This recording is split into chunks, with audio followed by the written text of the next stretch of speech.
Hello everyone, and welcome back to my channel, where everything you're about to hear and see has been done in one take. I am your host, the One Take Man. In today's video I'm going to be talking about how I would make a Power Rangers movie. The franchise itself is no stranger to the silver screen. It already had free movie adaptations. All of them were bad for various reasons, but the main reason I can recognize is that the movies generally fail to recognize the stakes that are involved, and therefore cannot decide how much how much dramatic emphasis various actions would have to take on, and that leads to pretty much every other problem that leads to them. They don't know how to utilize their setting to effectively tell stories. Truth be told, it took the franchise itself a long time to also figure out how to do that.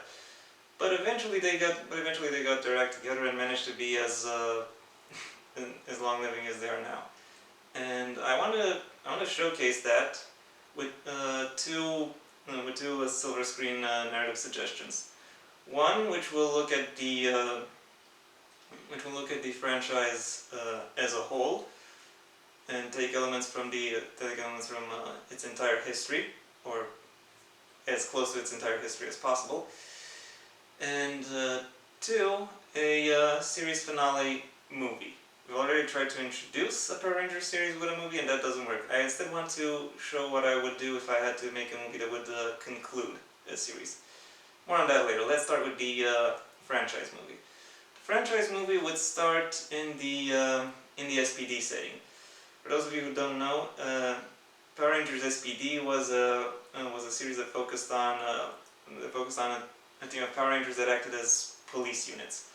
Power Rangers, in general, or as a concept, are pretty similar to police, kind of think of it. But SPD actually has ranks and units, so they're the closest to actual police that this franchise has actually ever been.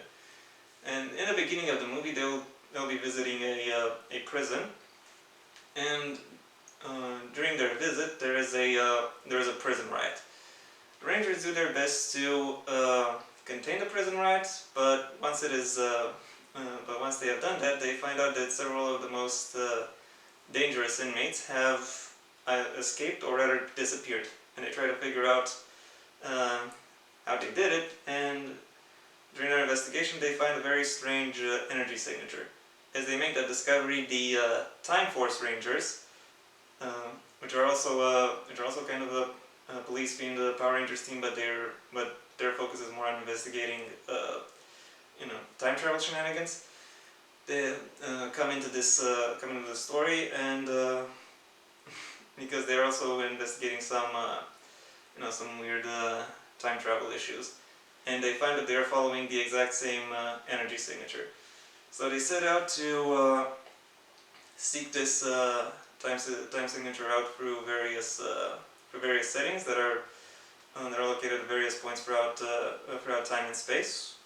Most notably, settings where where previous Power Rangers series have taken place, where and when, to be more precise. And they go visit there to find out what's been going on. And pretty much everywhere they go, they find that the place has been messed up, destroyed. They find a lot of resistance. You get a lot of opportunities for fights, mostly with monsters. And given this franchise is like 800 episodes by now, there are plenty of episodes from which you can choose monsters that these combined teams would have to fight. And after several of these incursions into specific events, they eventually find what they assume to be the base of the main villain, where they find something akin to a paradox machine. For those of you who don't know who haven't seen Doctor Who Season 3, a paradox machine is basically a time manipulation device that allows you to create and maintain a time paradox. So you can change the time stream in whatever way you want, and have the change stick, at least to some extent. I am not exactly sure how the mechanics of time travel really work in the Power Rangers universe, but I'm just going to assume it's the kind of time travel where you would require something like a paradox machine. And just as they figure out what it is, the villains are coming back to their base, and they fight the two teams, and the two teams eventually get overwhelmed. It is at this point where we find out who the main mastermind and main villain of this plot is, namely Venjix, the big bad of Power Rangers RPM. Yes, I know technically he was destroyed at the end of RPM, and yes, I know he was technically destroyed again at the end of Beast Morphers. But then again, Venjix is a computer virus, so you can just say he duplicated himself at some point, somewhere. And now that he has been defeated by two Power Rangers teams, he is like, okay, screw it, I'm just gonna go all throughout time and destroy every single Power Rangers team there is. Or maybe destroy the Morphing Grid, which is kind of like the Force, but for Power Rangers. It's the main source of their powers. And and in order to assist him in that goal, he decides to travel through time and recruit various other main villains, or lieutenants of the main villains, or monsters, etc., to assist him.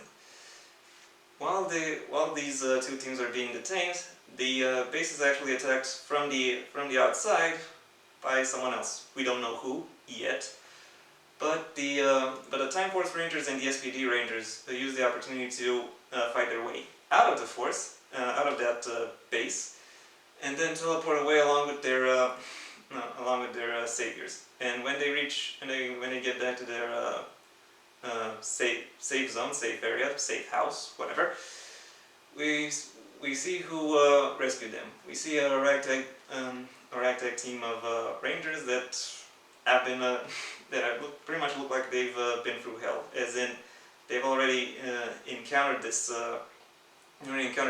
and his goons, and have been fighting them for a long while.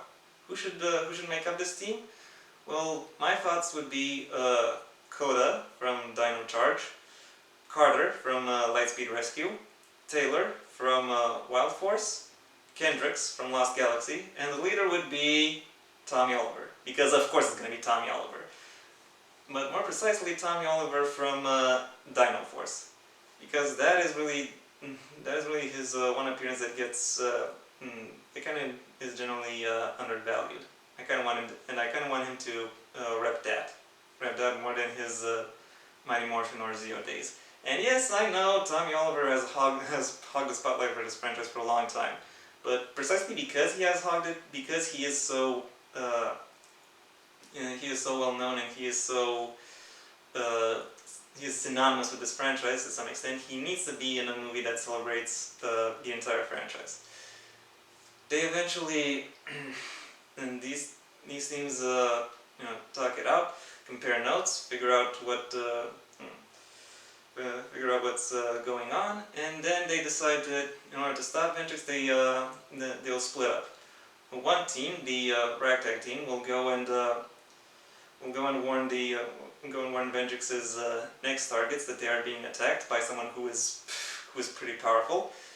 The SPD Rangers then find out that will go to a second stronghold Venjix has, which houses some of his most powerful goons. Try to keep them busy, and the Time Force team will then go back to Venjix's base and try to destroy all the time travel tech that he has put in place in order to allow him to carry out this this plan of his. And so they plan out, so they do, and they win. I would go into how they win, but really that would just make this video unbearably long, and I don't want you to watch an unbearably long video.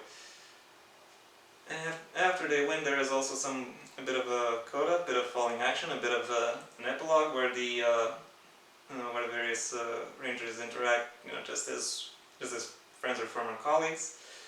And even though the story and its events would get erased once the Paradox Machine gets destroyed, it's still useful to have this here. So yeah, even though it is happened, the events that still did take place are still important and are still noteworthy. And that is how I would do a franchise movie. As for how I would do a series movie, well, I won't go too much into detail, but the main reason for that is because there are a lot of details that I'm not aware of. Details that would depend on the actual series which you are trying to conclude with this movie. And I can't really, and I am not connected to anyone who is responsible for the franchise as of right now, so I can't really say which sub-series of Power Rangers could be concluded with a movie. So I'll just keep it vague.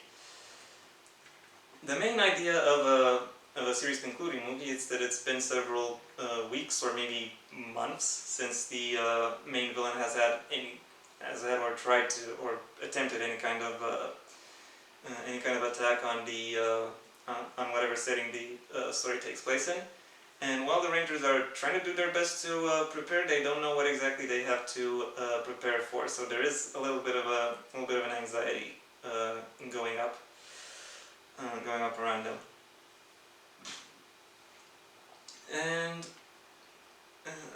then after a while, because we need to have a movie, the actual big bad and their lieutenants might try to attack various items, various aspects from the Rangers' personal lives, be it their favorite hangout, their workplace, their friends, their family. The important thing is they are attacking them personally. It makes the stakes much more direct in that sense. They change, or rather they morph into their ranger outfits and do their best to keep the lieutenants at bay wherever it is they are attacking. But they soon realize they are getting outclassed, so they decide to run back to HQ in order to better prepare to fight them back. While they are preparing themselves, the HQ itself gets attacked by the lieutenants, and maybe even the main villain themselves. They do their best to hold the last stand, and their various weapons, various pieces of equipment are either ineffective or very effective or anything in between. And they do their damage, but nothing is really conclusive, or if anything, it seems to be going in the villain's favor. The mentor eventually realizes that and yeets them all away to a secondary location where they can better prepare, but stays behind in order to give them in order to buy them more time, in order to fight off the main villain and the lieutenants. So yeah, heroic last stand. We're not going to go too far into the details of the last stand. We'll just say it happens. And that leaves the heroes with some time to maybe feel sad about it, maybe deal with the emotional ramifications of that, and then start setting up the defenses at the second base. Once they are done, or when they are almost done, the main villain's lieutenants show up at the second base, and they fight. Over the course of the fight, the second base gets damaged in various ways, and that in order to keep the Rangers on guard somewhat more, and also might also make it a bit more difficult to the lieutenants. We don't know yet. Ideally, you should pair the Rangers up with the lieutenants that gave them the most grief over the course of the series, and maybe even have the settings of the fights themselves echo in some way some misgivings that the Rangers have, so that they don't just fight their rivals. They're also fighting their main character flaws. For example, someone who's afraid of heights could be fighting in a tower, or someone who's afraid of drowning could fight underwater or in a very shallow pool. Eventually, Eventually the Rangers manage to defeat the lieutenants, but surprise surprise, the main villain also shows up at the base, or at what's left of it. The Rangers regroup, also fight the main villain for a while. They seem to be winning. However, at one point, the main villain will launch a massive attack. A massive attack that will leave them severely weakened, which will, however, completely nullify the powers of the Rangers, or as close to completely nullify their powers. At which point the main villain will say, will once again try to proposition them with an offer to either surrender or join. And the Rangers will all stand back up and say, no, we're not joining you, we're the good guys, we're gonna fight you because that's what we do, we're the good guys. Yeah. So, and the fight goes on, and they win through sheer discipline and sheer perseverance, and of course some whatever weaponry they can still use even in their unpowered state.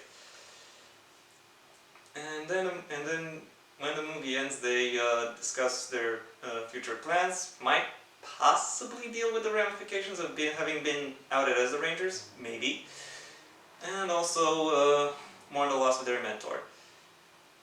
And yeah, these are my 2 suggestions for how you could make a Power Rangers movie.